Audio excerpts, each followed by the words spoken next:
Hi കൂട്ടുകാരെ, പുതിയൊരു വീഡിയോയിലേക്ക് എല്ലാവർക്കും സ്വാഗതം. അങ്ങനെ അമ്പിളി രഘുവും തൻ്റെ വീട്ടിലെത്തുമ്പോൾ ചീരു വരുന്നുണ്ട് കേട്ടോ. അങ്ങനെ ചീരു വരുമ്പോൾ ഇവർക്കൊരു പേടിയുണ്ട്, എങ്ങനെ ഇവർ ഇത് പറയുന്നു. അങ്ങനെ ആലോചിച്ച് നിൽക്കുമ്പോഴാണ് ഇവരോട് ഇങ്ങോട്ട് ചീരു പറയുന്നത് കേട്ടോ. എന്തായാലും സ്വർണ്ണക്കടത്തുകാർക്ക് എന്നെ സ്വർണ്ണം തിരികെ കൊടുത്തല്ലോ, എന്തായാലും ഈ പ്രശ്നത്തിൽ സമാധാനം ഉണ്ടായല്ലോ എന്ന് പറയുമ്പോൾ അമ്പിളിക്ക് ആശ്വാസമായിട്ടോ. അങ്ങനെ അമ്പിളി പറയണം, ആ ചീരു ആശ്വാസമായി, ഇപ്പോൾ മനസ്സിനെല്ലാം കൊണ്ട് സുഖമായി. അപ്പോഴേക്കും പറയണം, ആ ചീരു എല്ലാം പറഞ്ഞതുപോലെ തന്നെ ആഗ്രഹിച്ചതുപോലെ തന്നെ നടന്നിരിക്കുന്നു എന്ന് പറയട്ടോ. അപ്പോൾ ഇതെല്ലാം ഇത് നിന്നോട് ആരാ ചിരു പറഞ്ഞത്? അച്ഛൻ വിളിച്ചു കാര്യങ്ങളൊക്കെ പറഞ്ഞു. അപ്പം അവളി നീ വിളിച്ചില്ലേ? എന്തിനാ രഘുവേട്ടാ വിളിച്ച് പറയുന്നത്? ഒരു സർപ്രൈസ് ആയിക്കോട്ടെ എന്ന് കരുതിയാണ് ഞാൻ പറയാതിരുന്നത്. അങ്ങനെ ഇരിക്കെ ചിരി ചോദിക്കാൻ, നിങ്ങൾക്ക് എന്താ വേണ്ടത്? ചായയോ വെള്ളയോ? അത് കേട്ടോടെ തന്നെ എനിക്കൊരു ചായ ഇട്ടാൽ കുഴപ്പമില്ല എന്നുണ്ട് എന്ന് അമ്പിളി പറയാം. അപ്പോൾ രഘു പറയണേ, എന്തിനാ ചിരുവിനെ ഇട്ട് ബുദ്ധിമുട്ടിക്കുന്നത്? 3 കുഞ്ഞുങ്ങളെ നോക്കി ആ ക്ഷീണുണ്ട്, അവൾ ഇടണ്ട, നീ ഇട്ടോ എന്ന് പറയുമ്പോൾ ഉടൻ തന്നെ ചിരു പറയാം, അതൊന്നും കുഴപ്പമില്ല, ഇവിടെ സരോജിനി ആൻറ്റി ഉണ്ടല്ലോ. അത് കേട്ടോടെ തന്നെ, ആഹാ എന്നാൽ സരോജിനി ആൻറ്റി ഇട്ടോളും ചിരു, നീ ഇടണ്ട എന്ന് അമ്പിളി പറയുന്നു കേട്ടോ. അത് കേട്ടോടെ തന്നെ ചിരു പറയണ, അയ്യോ അവർ പോയി, ഇപ്പം തൽക്കാലം ഞാൻ ഇട്ട് തരാം ഒന്നും പറഞ്ഞ് അകത്തോട്ട് പോവുക. അപ്പോഴേക്കും അമ്പിളി രഘുവിനെയും കൊണ്ട് പോവാണ്. അങ്ങനെ വാതിലൊക്കെ കൂട്ടിയിട്ട് അമ്പിളി പറയാണ്, രഘുവേട്ടാ ഇപ്പോഴാണ് ഒരു സമാധാനമായത്, എല്ലാത്തിനും ഒരു ആശ്വാസമായി. ഇനി നമുക്ക് പതിയെ രക്ഷപ്പെടണം, നമ്മളൊരു രക്ഷപ്പെട്ട ഒരു കരയ്ക്ക് കയറണം എന്നൊക്കെ രഘു പറയുമ്പോൾ രഘുവിനോട് പറയുമ്പോൾ രഘുവിനും പുഞ്ചിരിയാണ് കേട്ടോ. അപ്പോൾ എന്തായാലും ഞാൻ അങ്ങോട്ടേക്ക് ചെല്ലട്ടെ, നീ എന്തായാലും പോയിക്കോ എന്ന് പറഞ്ഞ് ഡോറ് തുറക്കുമ്പോൾ രഘു പറയും, നീ ഒന്ന് അവിടെ നിന്നേ, എല്ലാത്തിനും ഏതിനും നമ്മുടെ കൂടെ നിന്നത് ചീരുവാണ്, അത് നീ എപ്പോഴും മറക്കരുത്. ചീരു നിന്നത് കൊണ്ട് തന്നെ ചീരുവിനോട് നീ കാര്യങ്ങൾ നല്ല ഇതിൽ പറയണം. അത് കേട്ടോടെ തന്നെ അമ്പിളി ചോദിക്കുക, ചീരുവിനോട് സ്വർണ്ണം കിട്ടിയ കാര്യം പറ. അയ്യോ അത് വേണ്ട, അങ്ങനെയല്ല, ഞാൻ പറഞ്ഞു എന്ന് രഘു പറയുമ്പോൾ അത് വേണ്ട എന്ന് അമ്പിളി തിരിച്ച് വീണ്ടും പറയണ്ട, അത് വേണ്ട, ചീരുവിനോട് പറയണ്ട. എന്നാൽ ചീരു എല്ലാത്തിനും ഒപ്പം നിന്നത് കൊണ്ട് തന്നെ അവൾക്ക് നീ ഒപ്പം ഉണ്ടാവണം എന്ന് പറയുമ്പോൾ തീർച്ചയായും എൻ്റെ ഒരു കൂട്ട് അവൾക്ക് എപ്പോഴും ഉണ്ടാവും. എന്തായാലും ചെറിയൊരു സംരംഭം തുടങ്ങുന്നതിനെ കുറിച്ച് ചെറുതായി ഒന്ന് സൂചിപ്പിച്ചോ? അത് ഞാൻ ചിരുവിനോട് ഇപ്പോൾ സൂചിപ്പിച്ചോളാം എന്ന് പറഞ്ഞ് അകത്തോട്ട് കയറി ചെല്ലണേട്ടാ. ഇതേ സമയം ഇന്ദ്രനെയാണ് കാണിക്കുന്നത്. ഇന്ദ്രൻ ഇങ്ങനെ അനുപമയുടെ അടുത്തോട്ട് എത്തിയിരിക്കുകയാണ്. അപ്പോൾ ഭാനുമയോട് ചോദിക്കുകയാണ്, അനുപമ ഇല്ലേ? അവളുണ്ട് എന്ന് പറയുമ്പോൾ ഭാനുമ പുറത്തോട്ട് വന്നു കേട്ടോ. എന്താ ഇന്ദ്ര പ്രത്യേകിച്ച് എന്ന് പറയുമ്പോൾ അനുപമ ചോദിക്കുക, എന്താ ഇന്ദ്രട്ടാ? അതെ, ഞാനൊരു പ്രധാനപ്പെട്ട കാര്യം പറയാനാണ്. എന്ത് പ്രധാനപ്പെട്ട കാര്യം? അതില്ലേ, നിന്നോടൊരു കാര്യം പറയണമെന്ന് എനിക്ക് തോന്നി, ഇനി അത് വഴിക്കിട്ടാൽ ശരിയാവില്ല, അതുകൊണ്ട് ഞാൻ അത്ര നേരത്തെ വന്നത്. എന്ത് കാര്യം എന്ന് വീണ്ടും ആവർത്തിക്കുമ്പോൾ ഉടൻ തന്നെ പറയണേ, അതെ, നീ ഹർഷയുടെ അടുത്തുള്ള പോക്കുവരവ് അതൊന്ന് ചുരുക്കുന്നത് നല്ലതാണ്. ഹർഷയുടെ അടുത്തോട്ട് ഇനി പോകും തോറും എനിക്ക് പേരുദോഷങ്ങൾ കേൾക്കും. അത് കേട്ട ഉടനെ ഇന്ദ്രനോട് തിരിച്ചനുഭവം ചോദിക്കുകയാണ്, നിങ്ങൾ ഹർഷയുടെ അടുത്ത് പലതവണ പോയിരുന്നല്ലോ, അന്ന് ഞാൻ നിങ്ങളോട് ഇതേ വാക്ക് പറഞ്ഞപ്പോൾ നിങ്ങൾ അതിന് വലിയ മൂല്യം കൊടുത്തോ? എന്നാൽ ഈ വാക്കിന് ഞാനൊരു മൂല്യം കൊടുക്കില്ല. ഞാനിപ്പോൾ പോകുന്നത് ദുരുദ്ദേശത്തോടു കൂടിയല്ല, നല്ല ഉദ്ദേശത്തോടു കൂടിയാണ്. ഒരു വ്യക്തിക്ക് ഞാൻ ചെല്ലുമ്പോൾ അവരുടെ അസുഖം മാറുന്നെങ്കിൽ അത് മാറിക്കോട്ടെ എന്ന ഉദ്ദേശമാണ്. എന്നാൽ ഇത് നിങ്ങളുടെ അമ്മ പറഞ്ഞയച്ചതെന്ന് എനിക്ക് നന്നായി അറിയാം. അതുകൊണ്ട് നിങ്ങളുടെ അമ്മയോടൊന്ന് പറഞ്ഞേക്കെ, ഈ അനുപമക്ക് ആരെയും പേടിക്കാനില്ല, ആരെയും പേടിക്കേണ്ടതില്ല. അനുപമക്ക് സ്വന്തം ജീവിതമാണ്. ഇക്കാര്യത്തിൽ ആര് തന്നെ വന്ന് പറഞ്ഞാലും ഹർഷയെ ഞാൻ സഹായിക്കും എന്ന് പറഞ്ഞ് അകത്തോട്ട് കയറി പോകേണ്ടിട്ടാ. ഇതേ സമയം അവിടെ നിൽക്കുന്ന ഇന്ദ്രനെ, നീ എന്താ ചെയ്യുക എന്നുള്ള ആ നിലപാട് നിൽക്കുമ്പോൾ ഭാനുമ ചോദിക്കുക, എന്താ ഇന്ദ്ര നീ ഇങ്ങനെ ആയിപ്പോയത്? എന്താ ഭാനുമ, ഇതിപ്പോൾ നീ ഇവിടോട്ട് വന്നത് ആര് പറഞ്ഞിട്ടതൊക്കെ മനസ്സിലായി? സുശീല പറഞ്ഞിട്ടല്ലേ? എന്തായാലും നിനക്ക് നിൻ്റേതായ ഒരു ഇത് വേണം. നിൻ്റെ അമ്മയുടെ വാക്കുകൾ കേട്ട് ഇനിയും നീ പോകരുത് എന്ന് പറയുന്നുണ്ട് കേട്ടോ. എന്നാൽ ഈ സമയം ഇപ്പുറത്ത് അമ്പിളി ചീരുവിൻ്റെ അടുത്തോട്ട് എത്തിയിരിക്കുക. അപ്പോൾ ചീരു ചായ ഇടുക.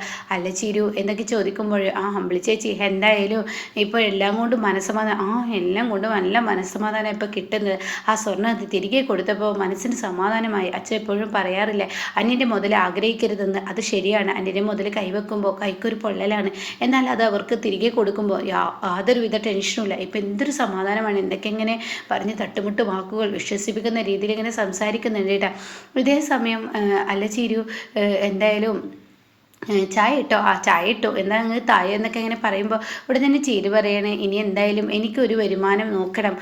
എന്തെങ്കിലും ഒരു വരുമാനം ഉണ്ടെങ്കിലല്ലേ എൻ്റെ കുഞ്ഞിനെ വളർത്താൻ പറ്റുള്ളൂ. 3 മക്കളാണ് എനിക്ക്, 1 2 3 അല്ലേ? അപ്പോൾ 3നെയും വളർത്താൻ എന്തെങ്കിലും ഒരു വരുമാനം കണ്ടെത്തണ്ടേ? അത് കേൾക്കുന്ന അമ്പിളി പറയണം, അതിൻ്റെ ഒന്നും ആവശ്യം വരില്ല.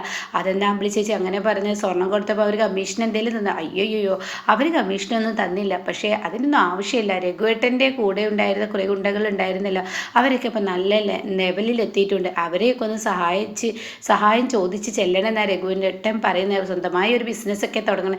എൻ്റെ അമ്പിളി ചേച്ചി അവരൊക്കെ ഒരു ഗുണ്ടകളല്ല, അവരുടെയൊക്കെ ഇടുന്ന അവർ ഗുണ്ടകളൊന്നുമല്ല, അവരിപ്പോൾ പേരറിയുന്ന പ്രമാണികളാണ്. അതുകൊണ്ട് തന്നെ അവരുടെ അടുത്ത് നിന്ന് സഹായം ഇതുവരെ ചോദിച്ചിട്ടില്ല. ഇനി ചോദിച്ച് ചെന്ന് ഒരു ബിസിനസ് തുടങ്ങണം എന്നാ തീരുമാനം. ആ വരുമാനവുമായി ചീരുവിന് എൻ്റെ കുഞ്ഞുങ്ങളെ രഘുവേട്ടൻ വളർത്തും, ഞാൻ എനിക്കൊപ്പം ഉണ്ടാവും എന്നൊക്കെ ഇങ്ങനെ പറയുമ്പോൾ ചീരുവിൻ്റെ ഒരു സംശയം തോന്നുന്നില്ല കേട്ടോ. ചീരു ഓഹോ ആയിക്കോട്ടെ എന്നൊക്കെ പറഞ്ഞ് ചിരിയോടുകൂടി നിൽക്കുകയാണ്. എന്നാൽ ഞാൻ രഘുവേട്ടന് ഈ ചായ ഇട്ട് കൊടുക്കട്ടെ, എന്തായാലും രാത്രിക്കത്തേക്ക് ഭക്ഷണം സരോജിനി വേണ്ടി ഉണ്ടാക്കിയിട്ടുണ്ടോ? ഇല്ലല്ലോ അമ്പിളി ചേച്ചി, രാത്രി ഞാനും ഉണ്ടാക്കിക്കോളാം, അതൊന്നും വേണ്ട, നീ ഉണ്ടാക്കണ്ട, നീ റെസ്റ്റ് എടുക്കുക, ഇപ്പോൾ നീ റെസ്റ്റ് എടുക്കേണ്ട സമയം, ഞാൻ ഉണ്ടാക്കിക്കോളാം എന്ന് പറയട്ടോ. അങ്ങനെ ചായയുമായി ചെല്ലുമ്പോൾ കാണുന്ന കാഴ്ച രഘു ഒരു പാവയും പിടിച്ച് നിൽക്കുന്ന കേട്ടോ. ഈ സ്വർണം ആരുടെയും കണ്ണിൽ പെടാതെ ഒളിപ്പിച്ച് വെക്കണമല്ലോ.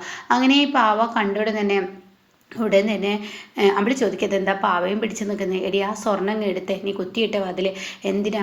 അതെ, അത് ഇതിന് ബാക്കിൽ വെക്കാൻ. ഇതിൻ്റെ ബാക്കിലോ ഇത്ര പബ്ലിക്കായി ഒരു സ്വർണം വെക്കേ? എടി പബ്ലിക്കായി സ്വർണം വെച്ചാൽ ആരുടെയും കണ്ണിൽ പെടില്ല. ഇങ്ങനെയാണ് എല്ലാവരും ചെയ്യുക. ഒരു പാവയുടെ ഉള്ളിൽ അങ്ങ് തിക്കി തിരക്കി വെക്കുക. എപ്പോഴും കാണുന്ന പാവയായതുകൊണ്ട് തന്നെ ആരും അതിലോട്ട് നോക്കിയില്ല.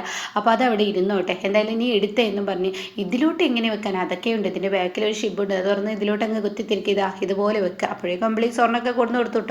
അങ്ങനെ ഈ സ്വർണം അങ്ങനെ കുത്തിത്തിരികി വെക്കുമ്പോൾ ഒരുപാട് പ്രതീക്ഷകളും സ്വപ്നങ്ങളുമായി അമ്പിളി പറയണേ, എന്തായാലും രഘുവേട്ടാ നമുക്കിത് രക്ഷപ്പെടണമല്ലോ, ഇതിപ്പോൾ എങ്ങനെ കൊണ്ടുപോയി വിൽക്കും?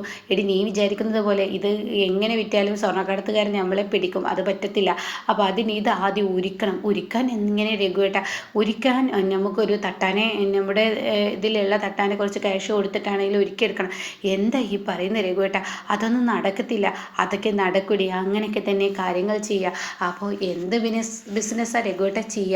അത് ഞാൻ വിചാരിക്കുന്നത് ശബരി ചെയ്യുന്നത് പോലെ ഒരു ഗാർമെൻറ്റ് ബിസിനസ്. ശബരിയാവുമ്പോൾ കൂടെ ഉണ്ടാകുമ്പോൾ കുറച്ചും കൂടിയൊക്കെ ഒന്ന് മെച്ചപ്പെടുമല്ലോ. അതിന് ശബരി തന്ന്, പക്ഷേ ദയ എന്ന് പറയുന്നവൾ അതിനൊന്നും സമ്മതിക്കില്ല. ദയ നമ്മുടെ കാര്യത്തിലൊന്നും ഒരു പ്രശ്നവും പറയില്ല, ദയ ഇതിന് സമ്മതമുള്ളൂ. എന്തായാലും ഈ ബിസിനസ് നമുക്ക് തുടങ്ങാം. ശബരിയോടൊത്തുള്ള ബിസിനസ് ആകുമ്പോൾ ശബരിയും കൂടെ ഒരു ഇതായി നിൽക്കുമ്പോൾ നമുക്ക് തീർച്ചയായും മുന്നോട്ട് കരപറ്റാൻ നല്ലൊരു ആശ്വാസമാണ്. അപ്പോൾ അതുകൊണ്ട് ആ ബിസിനസ് ചെയ്യുക എന്ന് പറയട്ടോ. ഇത് കേൾക്കുന്നതിനോടുകൂടി അമ്പിളി പറയണേ, എന്തായാലും രഘുവേട്ട ഒന്ന് മെച്ചപ്പെട്ട് കിട്ടാൻ മതിയായിരുന്നു, ഒന്ന് രക്ഷപ്പെട്ട് കിട്ടിയാൽ തീർച്ചയായും നമുക്ക് ഒരു ജീവിതം എന്തെങ്കിലുമൊക്കെ ഒന്ന് ആക്കി തീർക്കാൻ ഉണ്ടാവും അമ്പിളി, അതൊക്കെ ശരിയാവും എന്നൊക്കെ ഇങ്ങനെ പറയുകയാണ്. എന്തായാലും ഇതെവിടെ ഇരിക്കട്ടെ എന്ന് പറഞ്ഞാൽ അവർ ആശ്വാസത്തിൽ ഇരിക്കുകയാണ് കേട്ടോ. എന്നാൽ ഈ സമയം അനുപമയാണ് കാണിക്കുന്നത്. അച്ഛൻ്റെ റൂമിൽ വെള്ളം കൊണ്ടുവെക്കാൻ ചെല്ലുമ്പോൾ അച്ഛൻ കിടന്നു എന്ന് വിചാരിച്ച് അനുപമ തിരിച്ചു പോകുമ്പോൾ മാഷ് വിളിക്കണം, മോളെ ഇനി ഇവിടെ നിന്ന് എന്താ അച്ഛാ, ഇന്നിവിടെ ഇന്ദ്രൻ വന്നിരുന്നൂല്ലേ? ആ വന്നിരുന്നു, എന്നിട്ട് നീ എന്താ എന്നോട് പറയാതിരുന്നത്? എന്തിനാ അച്ഛാ? ഇന്ദ്രേട്ടൻ വന്ന കാര്യത്തെക്കുറിച്ച് പറഞ്ഞ അച്ഛന് വിഷമാവും, അതിലൊന്നല്ലേ പറയാതിരിക്കല്ലേ? അപ്പോൾ ഉടൻ തന്നെ നീ ഈ ഒരു കാര്യം ചിന്തിക്കണം, ഒരു സമൂഹത്തിൽ ജീവിക്കുമ്പോൾ അപവാദങ്ങൾ കേൾക്കുന്ന വലിയ ബുദ്ധിമുട്ടാണ്. അപ്പോൾ അച്ഛനോട് ഇതൊക്കെ ആരാ പറഞ്ഞത്? അതാരോ പറഞ്ഞെന്നിരിക്കട്ടെ, എന്തായാലും ഞാൻ ഇന്ദ്രനെ കണ്ടു, ഇന്ദ്രനോട് പറഞ്ഞു എന്ന് പറയട്ടോ. ഇതേ സമയം ഇതാണ് അച്ഛാ അയാളുടെ പ്രശ്നം. അയാളുടെ അമ്മയുടെ വാക്ക് കേട്ട് അയാൾ എന്നെ ഉപദേശിക്കാൻ വന്നിരിക്കുന്നു. ഒരു കാലത്ത് അയാൾ അവിടെ പോയിരുന്നതാണ്. എന്നാൽ ഈ സമയം ഞാനൊരു കാര്യം അച്ഛനോട് പറയട്ടെ, ഒരു വ്യക്തിയെ സഹായിക്കാൻ, ഒരു മനുഷ്യനാക്കി തീർക്കാൻ, അവരുടെ അസുഖം ഞാൻ ചെന്ന സമാധാനമുണ്ടെങ്കിൽ അത് മാറ്റിയെടുക്കാനുമാണ് ഞാൻ പോകുന്നത്. അത് ആരെന്നെ എതിർത്താലും ഞാൻ പോവും. അപ്പോൾ സമൂഹമോ അതൊന്നും ഉണ്ടാവില്ല അച്ഛാ. ഞാൻ അച്ഛൻ്റെ മകളല്ല, അച്ഛൻ്റെ മകളായതുകൊണ്ട് ഒന്നും തന്നെ ഉണ്ടാവില്ല. പക്ഷെ ഒരാളെ സൂക്ഷിക്കണം, ആ സൂക്ഷിയില്ല. അവർ ചെയ്യുന്നതാണ് എനിക്കിഷ്ടപ്പെടാത്തത്. ഇന്ദ്രേട്ടൻ ഇനിയും അമ്മയുടെ വാക്ക് പിടിച്ച് നടക്കുകയാണെങ്കിൽ ഇന്ദ്രേട്ടൻ്റെ ഭാര്യയെ ഇപ്പം നഷ്ടപ്പെടുള്ളൂ, ഇനി കുഞ്ഞും നഷ്ടപ്പെടും. ആ ഒരു ജീവിതത്തിലോട്ടാണ് ഇന്ദ്രേട്ടൻ പോകുന്നത്. മോളെ നീ എന്താ പറയുന്നത്? അതെ, ഇനിയെങ്കിലും അദ്ദേഹത്തിൻ്റെ അമ്മയ്ക്ക് വേണ്ടി ജീവിക്കാത്ത, അദ്ദേഹത്തിൻ്റെ മകന് വേണ്ടിയെങ്കിലും ജീവിച്ചില്ലെങ്കിൽ അദ്ദേഹത്തിന് ഈ കഷ്ടപ്പാടായിരിക്കും എന്ന് പറയുന്ന ആ ഒരു സീനിലൊക്കെയാണ് കേട്ടോ എപ്പിസോഡ് നിർത്തിയിരിക്കുന്നത്.